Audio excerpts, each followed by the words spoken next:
사도신경은 가장 오래되고 또 가장 권위 있고 가장 보편적인 신앙의 고백입니다.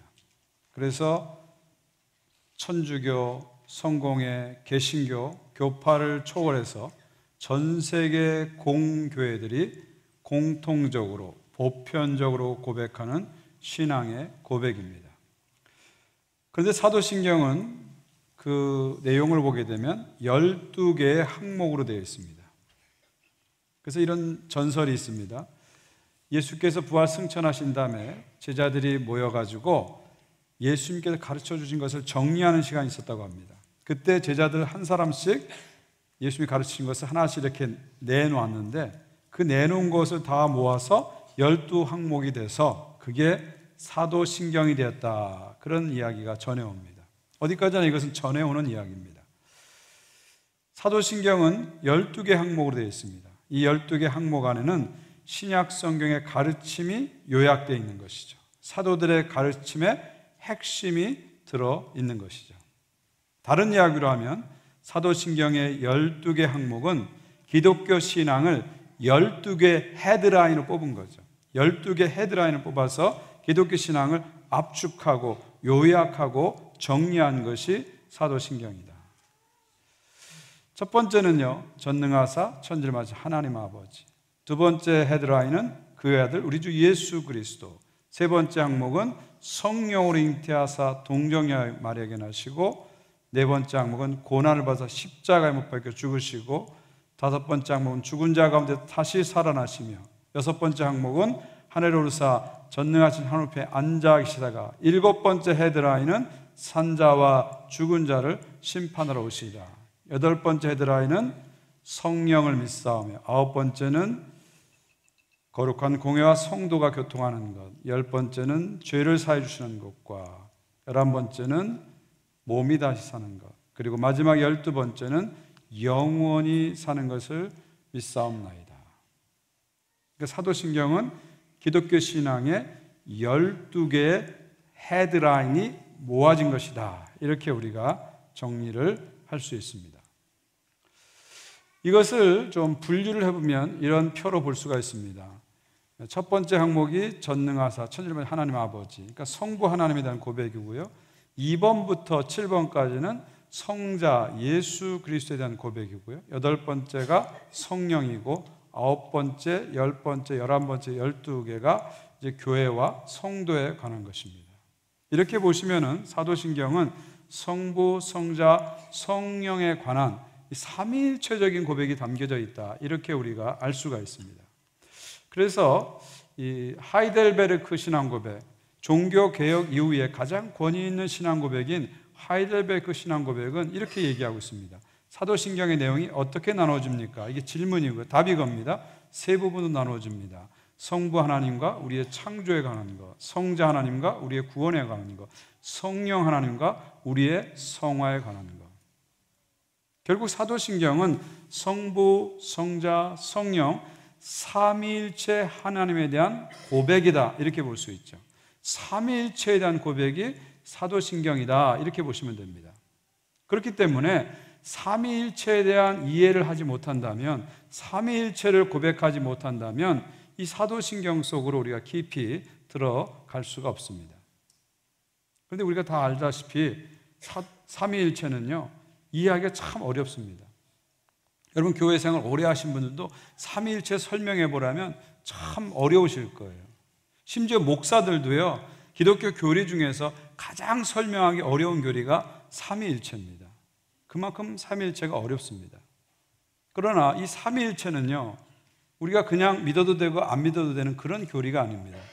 삼위일체는 우리가 반드시 믿어야 되고요, 기독교 신앙에 입문하시려면 삼위일체를 반드시 통과하셔야 됩니다. 정통과 이단을 구분할 때 가장 기준이 되는 게 뭔지 아세요? 바로 삼위일체입니다. 삼위일체. 그래서 삼위일체를 우리가 잘 이해해야 기독교 신앙 전체를 이해할 수 있고요, 삼위일체를 잘 이해해야 사도신경 속으로 우리가 잘 들어갈 수가 있습니다. 제가 삼위일체도 좀 설명을 드리고 첫 번째 항목으로 들어가도록 하겠습니다. 이 삼위일체를 여러분에게 설명하기 위해서 제가 세 가지 철학적 개념을 여러분에게 소개해 드릴게요. 첫 번째는 모순입니다. contradiction. 모순은 뭐예요? 말도 안 된다는 얘기죠. 나는 A다. 그런데 A가 아니다.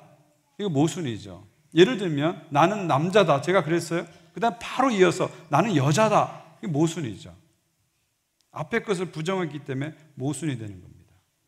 하나님은 하나다. 그런데 하나님은 셋이다. 이게 만약 삼위일체 교리의 내용이라면 삼위일체는 모순입니다. 말도 안 되는 얘기예요. 그러나 삼위일체 실제 내용은 그게 아니고 바로 이겁니다.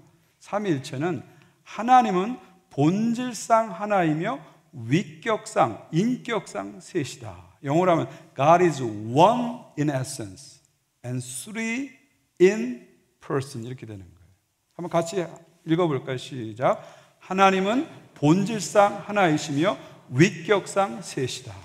이게 바로 삼위일체입니다. 무슨 얘기냐면 A상 하나이고 B상 셋이다 그런 얘기예요. 그러니까 A와 B는 차원이 다르기 때문에 이것은 모순이 아니라는 거예요. 그냥 하나님은 하나고 하나님은 셋이야. 그러면 같은 걸 놓고 얘기했기 때문에 모순이 되지만 본질상 하나이고 위격상 셋이다 이 말은 A상 하나고 B상 하나이기 때문에 이 A가 B가 차원이 다르기 때문에 이것은 모순이 되지 않는 거예요. 예를 들면 저는 아들이고 저는 아버지이고 저는 남편입니다. 이게 모순이 됩니까? 모순이 돼야 안 돼요? 모순이 안 되죠. 저희 아버지에게는 저는 아들이에요. 저희 아이들에게는 저는 아버지죠. 그리고 저희 아내에게 저는 남편입니다. 이것은 관계의 차원이 다르기 때문에 전혀 모순이 안 됩니다. 그러나 제가 만약에 저의 아내에게 저는 남편이고 아버지이고 아들입니다. 이렇게 얘기하면 이건 모순이 돼야 안 돼요? 모순이 되죠. 근데 이런 모순이 가끔 현실에서 나타나기도 합니다. 그래서 저희가 아들 둘을 제가 두고 있는데 가끔 저희 아내가 그래요. 나는 아들 셋을 키운다고. 근데 큰아들이 제일 말을 안 듣는다고. 그럼 저는 또 그래요. 나는 이남 일녀를 키우고 있는데 딸이 제일 문제라고. 이건 농담입니다. 이건 농담이고요. 실제로는 그렇게 얘기하면 말이 안 되는 거죠. 그러니까 삼위일체가 그냥 하나님은 하나이고 셋이다. 그러면 모순이에요. 뭐 하나님이 하나만 하나지 왜 또 셋이야? 셋이면 셋이 왜 하나야? 모순이 되죠. 근데 그게 아니라 하나님은 본질상 하나시고 위격상 셋이다. 차원이 다른 걸 얘기하기 때문에 이것은 모순이 아닌 거예요. 이런 것을 이해하지 못하고 여호와의 증인처럼 아예 하나님 삼위일체 말도 안 돼. 하나님 머리가 세 개야 말도 안 돼. 그렇게 넘어가면 안 되는 거죠. 우리가 논리적으로 자세히 이해하게 되면 삼위일체는 모순이 아니라는 겁니다. 여러분 신앙은 이성을 죽이라고 하지 않습니다. 이성을 꼭 희생하라고 하지 않아요. 신앙이 이성을 희생하게 되면 맹신, 광신으로 가서 오히려 문제가 되는 거예요. 이성과 이해를 동반한 신앙이 건강한 신앙으로 갈 수 있습니다. 두 번째 철학적 개념은 역설입니다. 역설은 모순처럼 보이지만 모순이 아닌 것을 역설이라고 하죠. 겉으로는 모순처럼 보여요. 그러나 실제로는 모순이 아닌 것을 우리가 역설이라고 합니다. 예를 들면 이런 겁니다. 제가 어느 소설책에서 가져온 글인데 한번 읽어드리겠습니다. 지난 한 해는 내 인생에서 기쁘고 좋은 일이 가장 많이 일어난 한 해였다. 동시에 가장 많은 눈물이 내 가슴을 적시고 간 한 해이기도 하다. 자, 어떻게 보면 이게 어떻게 모순처럼 보여요? 기쁘고 좋은 일이 가장 많은 한 해였는데 눈물이 가장 많은 또 한 해였다는 게 모순처럼 보이죠. 근데 모순입니까? 아니죠. 이건 역설이죠. 겉으로 봤을 때는 화려한 인생을 살았고 겉으로 봤을 때는 성공한 인생을 살았지만 내 가슴에는 울었다는 거예요. 내 가슴으로 눈물이 흘렸다는 거예요. 그리고 뒤집어 말하면 그 가슴의 눈물 때문에 내가 성공할 수 있었다는 거예요. 가슴의 눈물 때문에 좋은 일이 생겼다. 이렇게 볼 수 있는 거죠. 이것은 역설이라고 합니다. 이런 걸 역설이라고 합니다. 삼위일체는 역설입니다. 하나님은 본질상 한 분이시지만 인격상 성부, 성자, 성령 세 분으로 경험된다. 이것은 역설입니다. 여러분 기독교 신앙 이런 역설이 참 많이 나타납니다. 예를 들면 예수 그리스도는 하나님이시지만 인간이시다. 우리 머리는 이해 안 되지만 이건 역설입니다. 아주 심오한 역설적 진리죠. 또 성경에 보면은 너희가 자유인이 되려면 종이 되라고 합니다. 이것도 역설이죠. 왜 이게 역설입니까? 자유인이 되려면 종이 되라고 성경은 얘기해요. 네가 종이 되면 자유인이 될 것이다 얘기합니다. 이게 왜 역설입니까? 내가 자유인이 되려고 난 자유롭게 살 거야, 내 마음대로 살 거야 막 이렇게 나가면 자유로울 것 같죠? 아닙니다. 그러면 그럴수록 나는 더 부자유해집니다. 더 노예가 되고요, 더 중독이 돼가지고 죄 속으로 들어가는 거예요. 근데 내가 나의 자유를 포기하고 하나님의 종으로 나를 들여지면요, 그때부터 진짜 자유가 시작됩니다. 세상이 빼앗을 수 없고 세상에 휘둘리지 않는 진정한 자유인으로 살아가게 되는 거죠. 종이 되어야 자유인이 된다. 이건 뭐예요? 역설적 진리죠. 삼위일체 하나님에 대한 고백은 역설적 진리예요. 우리가 그냥 쉽게 이해할 수 없지만 그 깊은 곳에는 심오한 진리가 담겨져 있는 역설적 진리다. 그렇게 보시면 됩니다. 세 번째로 하나의 개념은 신비입니다. 미스테리. 우리가 무엇을 신비라고 합니까? 인간의 이성으로 이해할 수 없는 사실과 사건을 만나면 우리는 이건 미스테리야, 신비야 이렇게 얘기하죠. 이게 무슨 얘기입니까? 신비라는 건 뭐냐면 그 이해의 대상에 문제가 있는 게 아니고 이해하는 주체에 문제가 있는 거예요. 이해 대상에 문제가 있는 것이 아니고 이해하는 주체의 한계 때문에 이해할 수 없다는 겁니다. 그런데 또 다른 정보가 주어지고 더 많은 정보가 주어지고 더 높은 차원의 정보가 주어지면 그때는 조금씩 신비가 풀려지고 이해할 수 있다, 그런 얘기예요. 여러분, 모순하고 신비는 겉으로 보면 비슷합니다. 이해 안 된다는 차원에서는 비슷해요. 근데 모순은 왜 모순이 왔냐면 이해 대상 자체의 한계 때문에 모순이 온 거예요. 근데 신비는 왜 이해하지 못하게 됐냐면 이해하는 주체의 한계 때문에 신비가 온 겁니다. 마치 이런 겁니다. 100년 전에 아프리카에 유럽인들이 카메라를 가져갔어요. 그 카메라를 가져갔을 때 이 아프리카 사람들에게 이 카메라가 신기하고 신비했습니다. 그래서 그 당시에 아프리카 사람들은 사진을 찍는 걸 거부했어요. 왜냐하면 내가 사진을 찍히면 내 영혼을 뺏어간다, 그렇게 생각했습니다. 그래서 사진을 피하고 심지어 사진기를 막 부수는 일이 생긴 겁니다. 자, 왜 이런 일이 생겼을까요? 카메라 자체의 문제가 아니고요, 그 카메라를 바라보는 인식의 주체인 아프리카 사람들, 그 당시 아프리카 사람들의 인식의 한계 때문에 이런 일이 생긴 것입니다.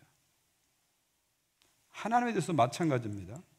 왜 하나님이 우리에게 신비하게 다가옵니까? 왜 하나님이 다 이해되지 않습니까?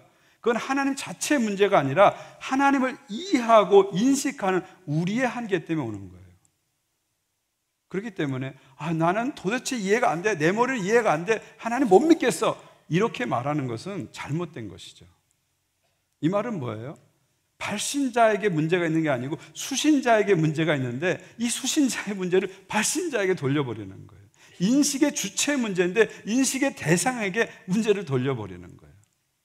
그러니까 내 머리로 다 이해되지 않을지라도, 다 이해할 수 없을지라도 그 하나님을, 그 신비로운 그분을 받아들일 수 있어야 돼요. 그걸 우리는 믿음이라고 하는 거예요. 억지로 무조건 믿으라는 게 아닙니다. 하나님이 크시고 놀라운 분이기 때문에 우리의 이 작은 머리로 다 이해할 수 없기 때문에 그분을 받아들이라는 거예요. 이건 강요가 아니라 논리적으로 설득하는 것입니다. 하나님은 신비한 분입니다. 그래서 언젠가 우리에게 더 많은 정보가 주어지고 새로운 차원의 정보가 주어지고 우리의 존재가 새로운 차원으로 올라가게 되면 하나님에 대한 신비가 풀려지기 시작하는 겁니다. 그래서 바울이 뭐라고 얘기했어요? 지금은 너희가 거울을 보는 것처럼 희미하게 보지만 그때는 어떻게 된다 그랬어요? 얼굴과 얼굴을 맞대어 보리라. 페이스 투 페이스 이렇게 본다는 거죠. 왜 그렇습니까? 하나님은 영원 무궁토록 동일하십니다. 그런데 그 인식의 주체인 인간에게 새로운 차원의 정보가 주어지고 인간의 존재가 새로운 차원으로 승화되자 하나님에 대한 신비가 풀리기 시작한다는 거예요. 그렇기 때문에 지금 내게 이해가 안 된다고, 나 못 믿겠어, 지금 내가 해석하지 못한다고, 안 돼, 이렇게 말하지 말라는 것입니다. 크신 하나님을 이 작은 머리로 담을 수 없다는 것을 받아들이고 그 신비 앞에 겸손하게 마음을 열고 나가라는 것이죠. 그러면 그 크신 하나님의 은혜로 그 신비로운 하나님이 내 마음으로 들어오기 시작하고 내 삶 속으로 들어오기 시작하면서 그분과 함께 살아가는 새로운 삶이 열릴 것입니다. 할렐루야. 이게 바로 믿음의 길입니다. 믿음의 길입니다. 삼위일체에 대해서는 제가 이 정도까지만 설명을 드리고요. 더 드릴 수 있는 말씀이 참 많은데 다 함께 좀 말씀을 드리도록 그렇게 하겠습니다. 근데 중요한 건 뭐냐면 이 삼위일체가 성경에서 나왔다는 거예요. 성경에서. 무엇보다도 우리 주 예수 그리스도에게서 삼위일체가 나왔다는 것이죠. 예수님은 기도하실 때 성부 하나님을 바라보시면서 부르시면서 기도했어요. 이건 뭐예요? 성자 하나님과 성부 하나님이 존재적으로 구분된다는 거예요. 인격적으로 구분된다는 거예요. 그러나 동시에 예수님은 제자들을 향해서 뭐라고 얘기했습니까? 나와 아버지는 하나다, 이렇게 말씀하셨죠. 나와 아버지는 하나다. 그리고 도마가 예수님께 와서 나의 주시며 나의 하나님이십니다 고백했을 때 예수님은 그것을 거부하지 않고 수용하셨습니다. 이 말은 무슨 얘기예요? 예수 그리스도께서 삼위일체를 받아들이셨다는 것이에요. 인정하셨다는 것입니다. 인정하셨다는 것이에요. 우리가 주님께서 인정하신 이 삼위일체를 우리는 거부해서는 안 되죠. 우리도 믿음으로 수용하면서 그 하나님의 신비 앞으로 자꾸 나가야 됩니다. 자꾸 나가야 됩니다. 좀 설명이 되셨나요? 그래도 확실히 잘 모르시겠죠? 삼위일체는 확실히 알면 2단으로 가는 거고요. 몰라도 2단으로 가는 게 삼위일체예요. 이게 삼위일체 신비입니다. 그래서 여호와의 증인 같은 경우는 삼위일체를 안 믿어요. 그리고 뭐라고 얘기하는지 아세요? 하나님이 여호와 한 분이다. 여호와 한 분이다. 예수는 하나님의 종이다. 첫 번째 피조물이다. 그렇게 얘기해요. 그리고 성령은 여호와의 능력이다. 이렇게 얘기해요. 여러분 어떠세요? 더 쉽죠? 여호와의 증인 얘기가. 그렇죠? 하나님은 본질상 하나이고 인격상 세 분이다. 이거보다 이렇게 설명하기 더 쉽잖아요. 그렇다고 우리가 여호와 증인 말이 맞네? 그렇게 할 수 없는 거죠. 오히려 이해 안 되지만 그 하나님의 신비, 존재 방식을 우리는 수용할 수밖에 없는 거죠. 그래서 C.S. 루이스는 이런 얘기를 했어요. 삼위일체가 왜 우리에게 이해되지 않는가? 삼위일체가 하나님이 만드신 것이기 때문에 그렇다. 만약 인간이 만들었다면 더욱 단순하게 이해하기 쉽게 만들었을 것이다. 삼위일체가 인간의 이성으로 이해되지 않는 것은 이것이 하나님이 만드셨기 때문에 그렇다. 하나님의 존재 방식이기 때문에 그렇다는 거죠. 여러분, 하나님께서 성부, 성자, 성령 하나님께서 존재하는 방식을 피조물인 인간이 다 이해할 수 있다고요? 절대 이해할 수 없습니다.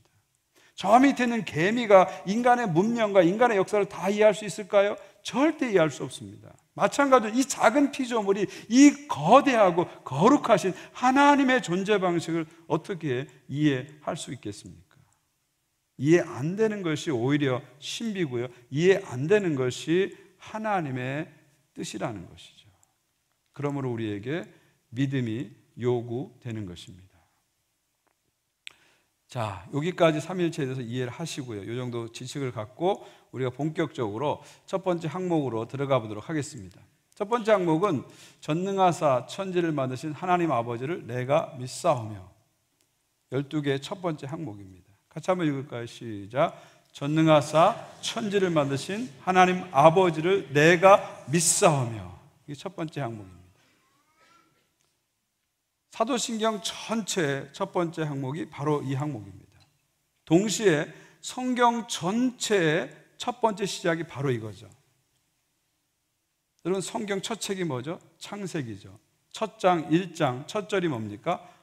하나님이 태초에 하나님이 천지를 창조하시는 거예요. 성경의 시작도 역시 하나님이 천지를 창조하신 것을 선포함으로 성경이 시작됩니다. 왜 맨 첫 번째 절을 이렇게 하셨을까요? 그 이유는 뭘까요? 하나님이 천지를 창조하신 것을 믿어야 나머지 모든 것을 다 믿을 수 있기 때문입니다. 다르게 말하면 이렇게 말할 수 있습니다. 창세기 1장 1절을 믿어야 구약 성경 39권 23,343구절을 믿을 수 있고요. 신약 27권 7,955구절을 믿을 수 있고요. 신구약 성경 66권 31,298구절을 믿을 수 있다는 거예요. 창세기 1장 1절 하나님이 태초에 천지를 창조하신 걸 믿으면 나머지는 믿어진다는 거예요. 노아의 홍수가 믿어질 수 있다는 거예요. 모세가 홍해를 가른 게 믿어질 수밖에 없다는 겁니다.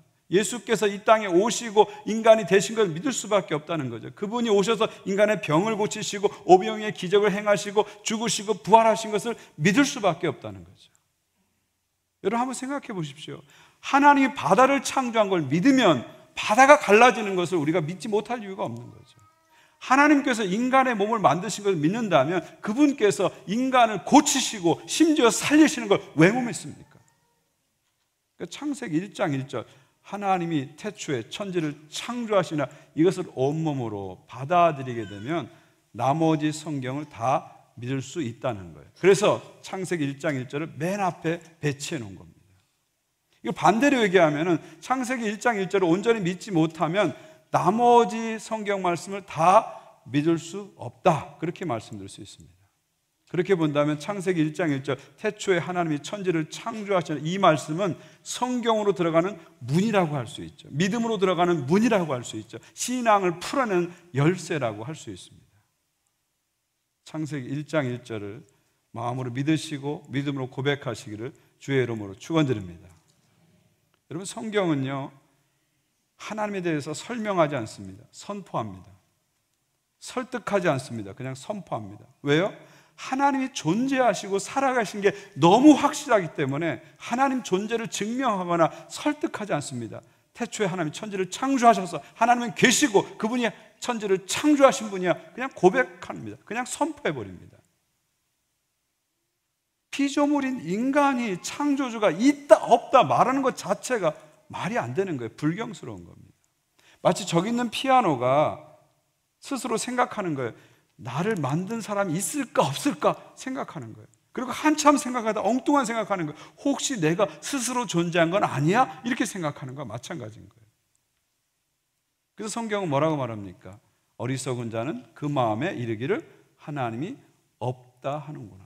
바보들만이 하나님이 없다고 한다는 거예요. 바보들만이.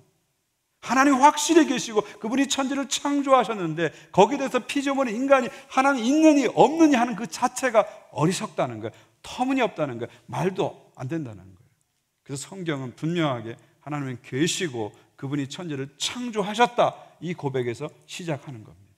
이 고백에서 시작할 때 나머지 고백을 다 할 수 있는 것이고 이 고백을 시작할 때 성경의 모든 말씀을 믿게 되는 것이고요. 그 믿음이 나의 삶 속으로 들어오게 되는 것이죠. 또한 전능하사 천지를 맞이 하나님 아버지를 내가 믿사오며 이 고백은 모든 만물의 존재와 근원과 목적을 밝혀주는 고백입니다. 전능하사 천지를 창조하신 하나님 아버지를 내가 믿사오며 이 말은 뭐예요? 모든 만물의 존재 근원이 하나님이시라는 거예요. 모든 만물의 목적이 결국 하나님이라는 거예요. 여러분 개인 한 분 한 분에게 적용한다면 나의 존재의 근원이 누구라고요? 하나님이시라는 거예요. 나의 존재의 목적이 누구라고요? 하나님이시라는 거예요. 이 말은 무슨 얘기예요? 하나님이 없으면 나는 의미가 없다는 거예요. 하나님이 빠지면 내 삶의 목적이 사라진다는 거예요. 하나님에 의존되지 않고 하나님과 함께하지 않고는 내 삶은 의미가 없다는 거예요. 그분이 나의 근원이고 목적이라 그런 말입니다. 전능하사 천지를 만드신 하나님 아버지를 내가 믿사오며 이 고백을 드리는 사람은 하나님만을 자신의 목적으로 삼고 사는 겁니다. 그래서 이 세상을 살아가면서 어떤 것도 목적으로 삼지 않는 겁니다. 자본주의 세상 속에 살아가지만 돈을 목적으로 삼지 않는 거예요. 하나님이 나의 목적입니다.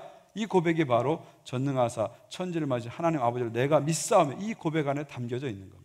소비주의 사회를 살지만 내가 입고 있는 옷이 내가 아닙니다. 내가 살고 있는 집이 내가 아닙니다. 내가 타고 다니는 차가 내가 아닙니다. 나는 하나님의 목적으로 둔 존재입니다. 하나님만이 나의 존재의 목적이십니다. 그렇기 때문에 그런 것 때문에 울고 웃는 인생을 살지 않고요, 하나님을 향해서 달려가는 인생을 살게 되는 것이죠. 이것이 첫 번째 항목이 가진 깊은 고백이다, 이렇게 말씀드릴 수 있습니다. 전능하사 천지를 만드신 하나님 아버지를 내가 믿사오며, 이 고백 안에 놀라운 의미가 있는 거죠. 또한 이 고백을 드리는 사람은요, 마음속에 우상을 섬기지 않습니다. 눈에 보이는 우상이든 마음에 만든 우상이든 어떤 우상도 만들지 않고 섬기지 않습니다. 메탈이든 멘탈이든 보이는 거든 안 보이든 상관없이 우상을 만들지 않아요. 오직 하나님만이 예배받으실 뿐이고 하나님만이 경배받을 뿐이시고 그분에게 모든 걸 드립니다. 하나님 한 분만을 섬기는 삶을 사는 겁니다. 그런 사람들에게는요, 돈이 좀 없어도 괜찮습니다. 몸이 좀 아파도 괜찮아요. 왜냐하면 나의 존재의 근원과 목적이 하나님이기 때문에, 그분께 나의 존재의 근원과 목적을 두고 살기 때문에 그런 것을 뛰어넘어서 살아갈 수 있는 것이죠. 바로 이것이 전능하사 천지를 만드신 하나님 아버지를 내가 믿사오며, 이 고백 안에 담긴 진정한 의미인 것입니다. 마지막으로요, 전능하사 천지를 만드신 하나님 아버지를 내가 믿사오며, 이 고백의 핵심은 뭐냐면 전능하사 천지를 만드신 하나님이 우리의 아버지시라는 거죠. 그러니까 이 첫 번째 항목의 결론은 뭐냐면 하나님이 우리의 아버지라는 데 여기에 있는 거예요. 전능하사 천지를 만드신 하나님, 이건 당연한 겁니다. 당연히 믿어야 되는 거예요. 근데 이 고백의 핵심은 뭐냐면 그 하나님이 나의 아버지시다, 우리의 아버지시다, 이것이 핵심이고 결론이다, 이렇게 말씀드릴 수 있습니다. 자, 그렇다면 어떻게 하나님께서 우리의 아버지가 되셨어요? 창조주 하나님이 어떻게 우리의 아버지가 되셨습니까? 바로 예수 그리스도를 통해서 그렇게 된 거죠. 에베소 1장 5절입니다. 그 기쁘신 뜻대로 우리를 예정하사 예수 그리스도로 말미암아 자기의 뭐가 되겠다고요? 아들이 되게 하셨다. 여러분, 예수님 왜 이 땅에 오셨습니까? 왜 이 땅에 오셨어요? 우리들을 하나님의 아들로 삼기 위해서, 하나님의 딸로 삼기 위해서 오신 거죠. 이 땅에 오셔서 십자가에 죽으시고 다시 사심으로 우리를 창조주 하나님의 아들이 되게 하셨고 창조주 하나님의 딸이 되게 하신 거예요. 예수 그리스도로 말미암아 우리 죄인들이 거룩한 하나님을 향해서 아버지라고 고백할 수 있는 거죠. 하나님이 나의 아버지시다, 이것이 믿음의 가장 중요한 고백이고 가장 큰 은혜입니다. 사실 이 고백 안에 모든 것이 다 들어있는 거예요. 다 들어있는 거예요. 하나님이 나의 아버지시다, 이 고백 안에 우리의 모든 것이 다 들어있는 거예요. 다른 거 사실 필요 없어요. 하나님이 나의 아버지시다, 이것만 확실히 우리가 믿게 되면은요, 내 현실을 이겨나갈 수 있는 겁니다. 내가 좀 몸이 아파도 그것이 끝이 아니라는 걸 알아요. 하나님이 나의 아버지시기 때문에. 내가 좀 사업에 실패하고 어려움을 겪어도 이게 끝이 아니라는 걸 알아요. 왜냐하면 하나님이 나의 아버지시기 때문에. 내 현실이 빡빡하고 힘들어도 나는 좌절하고 절망하지 않아요. 왜냐하면 이 모든 현실이 하나님이 나의 아버지 되는 현실인 것을 믿기 때문에 그래요. 내가 버려진 현실을 살고 있는 것이 아니라 하나님이 아버지 되는 현실을 살고 있다는 거죠. 하나님이 나의 아버지심에도 불구하고 내게 지금 힘든 일이 펼쳐진다면, 어려운 일이 다가왔다면 거기에는 하나님의 뜻이 있다는 것입니다. 전능하신 하나님께서, 전능하사 천지를 만드신 하나님께서 나에게 그런 현실을 허락했다면 그 현실에는 뭔가 하나님의 뜻이 있다는 것이죠. 모든 것을 다 하실 수 있는 하나님께서 하시지 않는다면 거기엔 뜻이 있다는 겁니다. 모든 기도를 다 들어줄 수 있는 하나님께서 안 들어주신다면 거기엔 더 높은 뜻이 있다는 것입니다. 지금 내가 살아가고 있는 현실이 내 눈에 어떻게 보이든지 간에, 사람들이 어떻게 보든지 간에 그 현실은 무슨 현실이라고요? 하나님이 아버지 되는 현실이다. 고와 같이 버려진 현실이 아니라 예수 그리스도를 통해서 하나님이 나의 아버지로 확정되셨기 때문에 내가 살아가는 모든 현실은 내 눈에 어떻게 보이든지 간에 하나님이 아버지 되는 현실입니다. 하나님이 아버지 되는 현실입니다. 하나님이 아버지 되는 현실입니다. 할렐루야. 우리가 이것을 믿기 시작하면요, 현실을 새롭게 해석하는 거예요. 내 앞에 펼쳐진 모든 현실이 하나님이 아버지 되는 현실이다, 이것을 받아들이게 되면 현실을 새롭게 보기 시작합니다. 상황을 새롭게 보기 시작합니다. 그리고 하나님이 나의 아버지라는 이 믿음을 갖고 현실을 돌파해내는 겁니다. 극복해내가는 겁니다. 치고 나갈 수 있는 것이죠. 그래서 전능하사 천지를 만드신 하나님 아버지를 내가 믿사오며, 이 고백을 드리는 사람은 현실을 새롭게 보죠. 현실을 이기기 시작합니다. 이것이 이 믿음 안에 있는 놀라운 고백의 의미입니다. 예수님께서는 그래서 우리들에게 그런 말씀을 하셨습니다.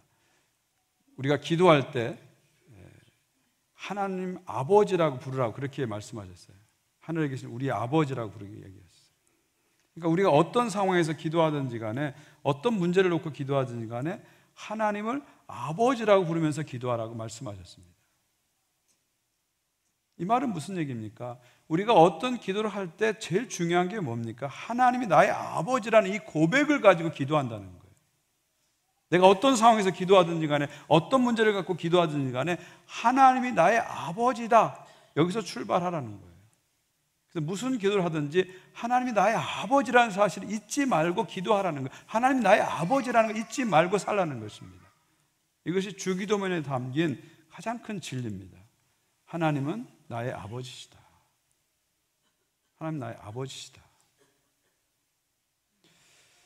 예수님께서 종종 제자들을 데리고 자연에 가시면서 하나님 아버지 되심을 설명했는데요. 마태복음 6장 26절 이런 말씀이 있습니다. 공중의 새를 보라. 심지도 않고 거두지도 않고 창고에 모아들이지 아니하되 너희 하늘 아버지께서 기르시나니 너희는 이것들보다 귀하지 아니하냐. 보통 공중의 새를 보면서 아마 진화로 온 자들은 이런 생각을 할 거예요. 야, 저 새가 어떻게 저렇게 되었을까?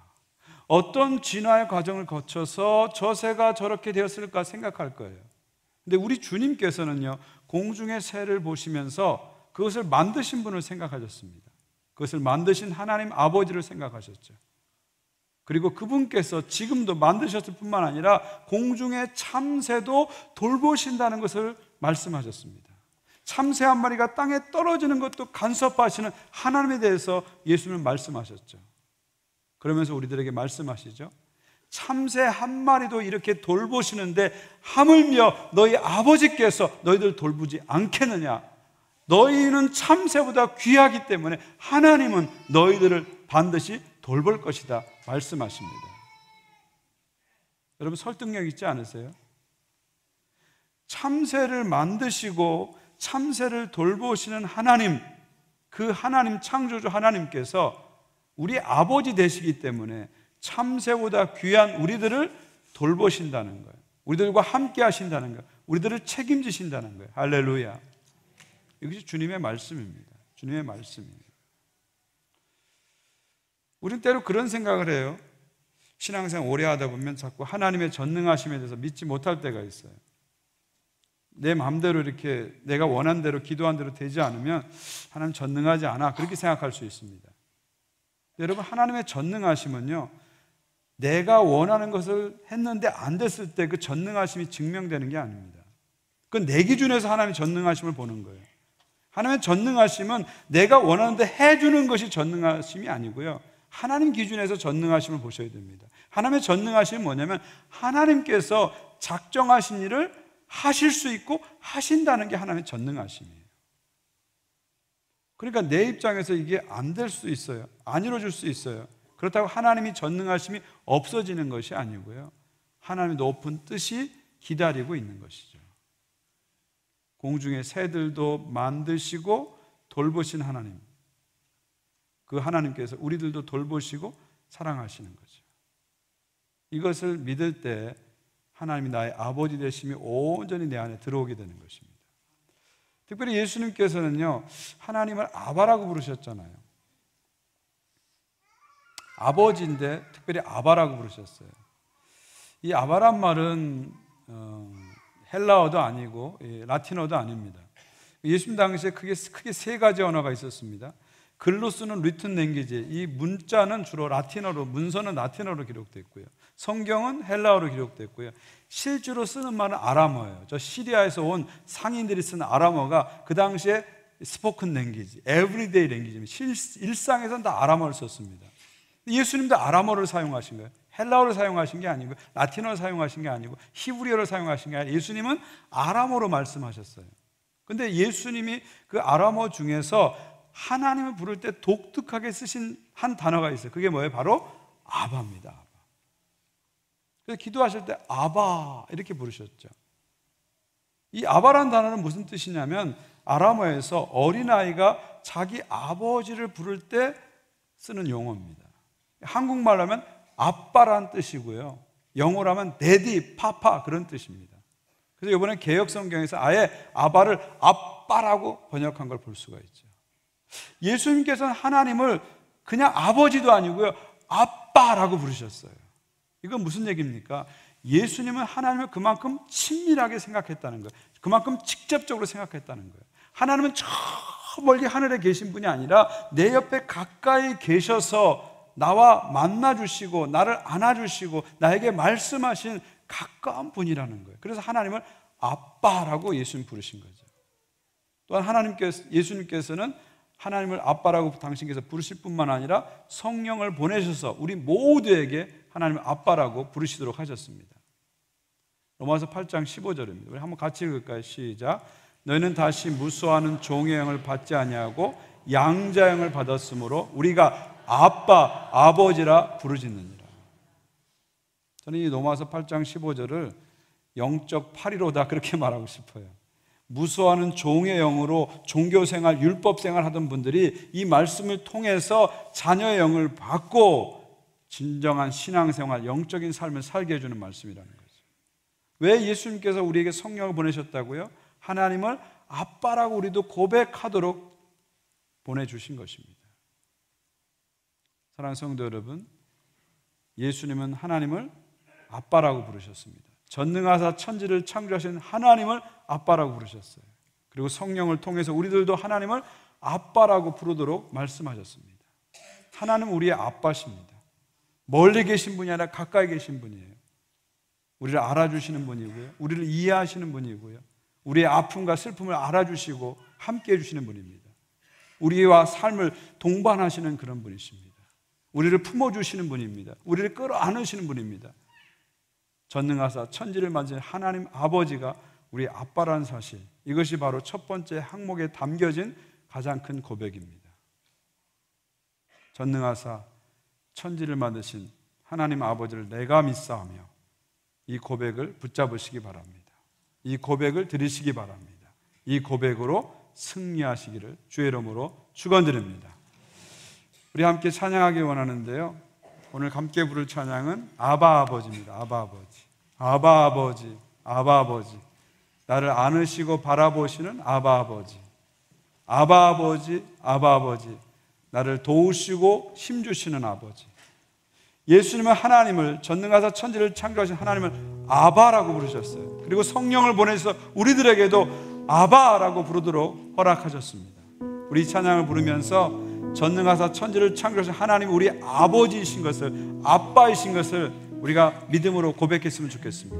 그리고 그분이 멀리 계신 분이 아니라 내 가까이 계신 분인 것을 다시 한번 깨달았으면 좋겠습니다. 그리고 아바 되신 하나님께 우리의 삶을 열어드리면서 그분이 오셔서 내 삶을 만지시고 내 삶을 고치시고 나를 새롭게 하시도록 우리 삶을 열어드렸으면 좋겠습니다. 이 고백을 함께 드리면서 우리 함께 찬양하기 원합니다. 우리 다 일어나셔서 함께 찬양하겠습니다.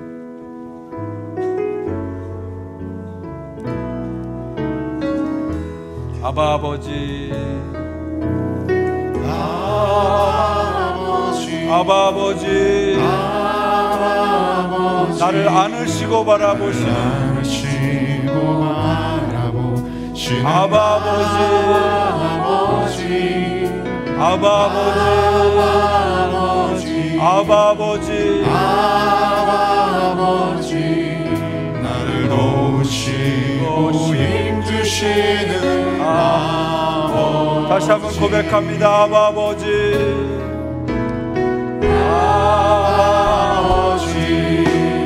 아버지, 나를 안으시고 바라보시는 아버지,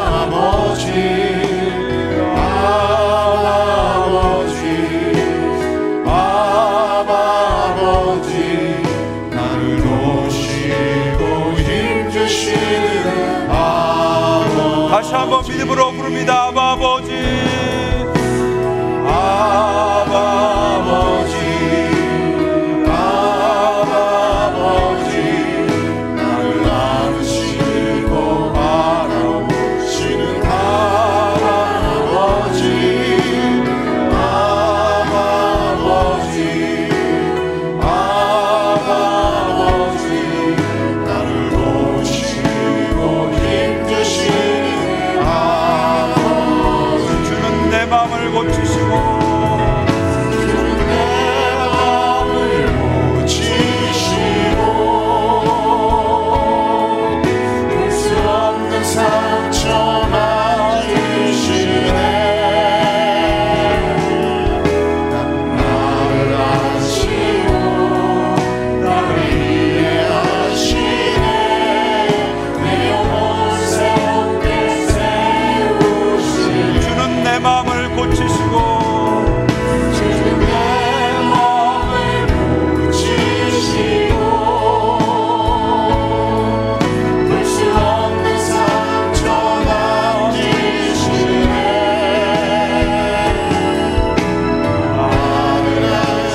우리 함께 기도하길 원합니다. 전능하사 천지를 만드신 하나님께서 우리의 아버지가 되십니다. 예수님의 고백처럼 우리의 아빠가 되십니다. 성령을 통해서 아빠라고 우리는 고백할 수 있습니다. 이것이 우리의 믿음의 핵심이고 기본이고 출발점입니다. 이 시간 하나님을, 거룩한 하나님을 아버지라고 아빠라고 부르게 된 것에 대해서 우리가 감사했으면 좋겠습니다. 그리고 믿음으로 고백했으면 좋겠습니다.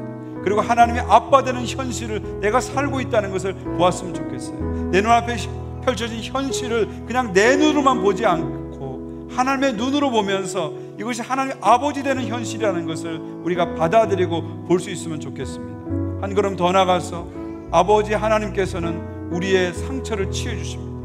볼 수 없는 상처까지 치유해 주십니다. 우리를 만드신 분이기 때문에 우리의 가장 깊은 곳을 보시고 아시고 도와주시는 분입니다. 우리 시간 치유를 위해서 기도하십시오. 내 마음에 상처가 있다면 하나님 아바 아버지 고쳐주시옵소서. 내 몸에 상처와 질병이 있다면 아바 아버지 고쳐주시옵소서. 그래서 내 영을 새롭게 해주십시오. 내 몸을 새롭게 해주십시오. 내 삶을 새롭게 해주십시오. 우리 한번 기도하겠습니다. 하나님 아버지 감사합니다. 아바 아버지, 아바 아버지 고백할 수 있는 은혜 주셔서 감사합니다. 하나님을 아바 아버지라고 고백할 수 있는 은혜 주셔서 감사합니다. 아바 아버지, 아바 아버지, 이 고백을 가지고 날 믿어주실 수 있는 도와주십시오. 하나님의 아버지 되십니다. 아버지 되십니다. 감사합니다.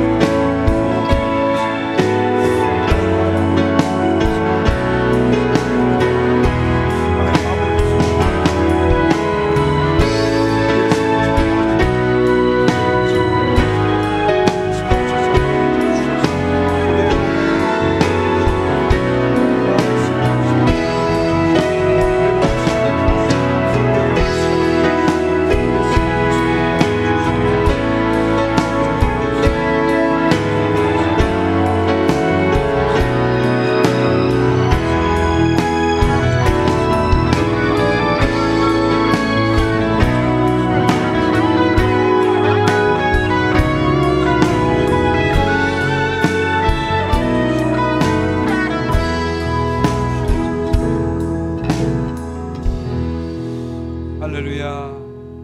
예수님의 은혜로 성령의 역사로 전능하사 천지를 창조하신 하나님을 아버지라고 아바라고 고백할 수 있는 은혜 주신 것을 감사합니다. 이 은혜를 늘 기억할 수 있도록 도와주시고 내 앞에 펼쳐진 현실 앞에서 상황 앞에서 하나님은 나의 아버지십니다 담대하게 고백하면서 이 상황과 현실과 이 모든 것을 극복하고 승리하는 주의 백성들 되게 하여 주시옵소서. 이 시간 우리의 삶을 열어드립니다. 우리의 마음과 몸을 열어드립니다. 나의 보지 못하는 것들, 알 수 없는 상처까지 다 아시는 주님, 이 시간 오셔서 우리를 치유하여 주시옵소서. 우리 마음에 고장난 것이 있다면 아바 아버지여 이 시간 주님의 사랑으로 고쳐 주시옵소서. 우리 몸에 고장난 것이 있다면 아바 아버지여 주님의 놀라운 사랑으로 감싸 주시옵소서. 우리 삶에 회복될 것이 있다면, 우리 관계에 회복될 것이 있다면 우리를 아시는 아바 아버지여 오셔서 고쳐주셔서 우리의 몸과 우리의 마음과 우리의 영과 우리의 삶을 새롭게 하여 주시옵소서. 이제는 우리 구주 예수 그리스도의 은혜와 하나님 아버지의 사랑과 성령님의 교통하심이 전능하사 천지를 만드신 하나님을 아버지로 아빠로 고백하면서 한 주간을 살기로 다짐하는 모든 주의 백성들 위해 이제로부터 영원까지 함께 하시기를 간절히 축원하옵나이다. 아멘.